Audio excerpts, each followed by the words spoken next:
রিক্সাওয়ালা দেখছি, কিন্তু ওই ছেলেটাকে তো দেখতে পাচ্ছি না। আল্লাহ, ছেলেটাকে মিলিয়ে দাও প্লিজ, না হলে আমি পরীক্ষায় ফেল করব। আরে দাঁড়ান দাঁড়ান দাঁড়ান, আমি তো আপনাকেই খুঁজতেছিলাম। কি ব্যাপার কেমিস্ট্রি ম্যাডাম, আপনি আমারে খুঁজছেন কেন? আমার এখনো কিছু টপিক সলভ করার আছে। আপনি আমার সাথে আমাদের বাসায় চলুন না, আমি আপনার কাছে পড়তে চাই। আমি রিক্সা চালক, আমি আপনার শিক্ষক না যে বাসায় গিয়ে পড়াবো। এই রিক্সা চালাই, আমি পেট চালাই। আপনি শিক্ষক না সে আমি জানি, কিন্তু আপনি তো শিক্ষিত মানুষ, পড়াশোনা নিশ্চয়ই মর্যাদা করেন। আর পড়া না বোঝার কারণে একটা মেয়ে ফেল করুক সেটা আপনি নিশ্চয়ই চাইবেন না। এই তো আপনাদের একটা সমস্যা, সারা বছর পড়াশোনা না কইরা পরীক্ষার 2 দিন আগে রিক্সাওয়ালার কাছে পড়াশোনা শিখতে চান। দেন দেন, আপনি আমারে যত খুশি বকা দেন, দরকার হলে মারেন, তবুও স্যার আপনি আমার সাথে প্লিজ চলেন, আমাকে একটু পড়ান। জি না, যাব না, রাস্তা থেকে সরেন, এখন আমার খ্যাপ মারতে হবে। আপনি যেহেতু আমাকে একদিনের জন্য হলেও পড়িয়েছেন, সেহেতু আপনি আমার টিচার, তো আপনি আমার সাথে যেতেই পারেন। স্যার প্লিজ প্লিজ প্লিজ আমার সাথে চলেন, আমি আপনার পায়ে পড়ি। পায়ে ধরতে হবে না, চলেন। Thank you. থ্যাংক ইউ দিলে আমার পেট ভরবে না, এই রিক্সাই আমার সব কিছু।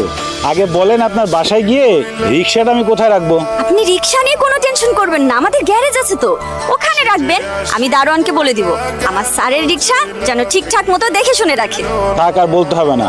এই রিক্সাওয়ালারা যদি স্যার বলে পরিচয় করে দেন, তাহলে দারোয়ান আপনাকে পাগল মনে করবে।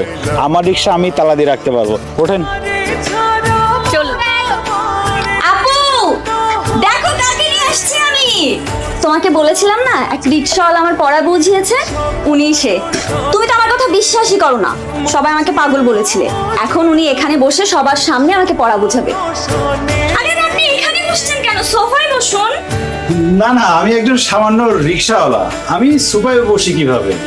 আপনি এখন আমার টিচার, আপনার স্থান এখন অনেক উপরে, নিচে না। আপনি সোফায় বসুন তো, আমি বই নিয়ে আসতেছি। সত্যি সত্যি কেমিস্ট্রি পড়াতে পারো? জি আপা, পারবো। আমি কেমিস্ট্রিতে গ্র্যাজুয়েশন করেছি। বাহ, তাহলে রিক্সা চালাও কেন? সবই কপাল আপা, কপালের জোরে রিক্সা চালাই। আয় হারামজাদা, তুই এখানে কেন?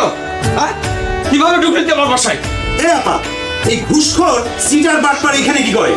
আরে তুমি এইভাবে কথা বলছো কেন? উনি আমার আব্বা হয়। উনি আপনার আব্বা? তার মানে আপনারা হচ্ছেন ঘুষখোরের মাইয়া। এই বাড়িতে তো আমি থাকবো না, 1 মিনিটও না।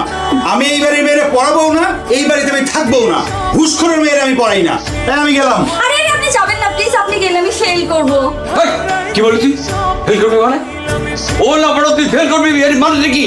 হ্যাঁ, কাজ তো বেয়াদব হারামজাদা। এই ভাই দেখছেন দেখছেন আপনার আব্বার ব্যবহারটা দেখছেন, কি খারাপ ব্যবহার।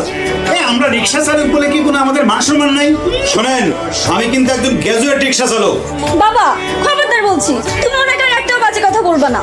উনি সেই রিকশাওয়ালা যে আমাকে পড়া বুঝিয়েছেন। উনি চলে গেলে কয়দিন পর আমার পরীক্ষা, আমি ফেল করব। সুন্দর করে রান্না করবা, আমার পড়ানো শেষ হলে উনি খেয়ে তারপর যাবেন। এই, এই, এই হারামজাদা আমাকে রিকশায় নেয়নি, রাস্তার মধ্যে অপমান করেছে। আর আমি খাবার দাবার আমি বয়ে নিয়ে সঙ্গে খাওয়াবো ওই বেয়াদবটাকে? কি বলছিস সব? আমি ঠিকই বলছি, উনি যদি চলে যায় তাহলে আমিও চলে যাব।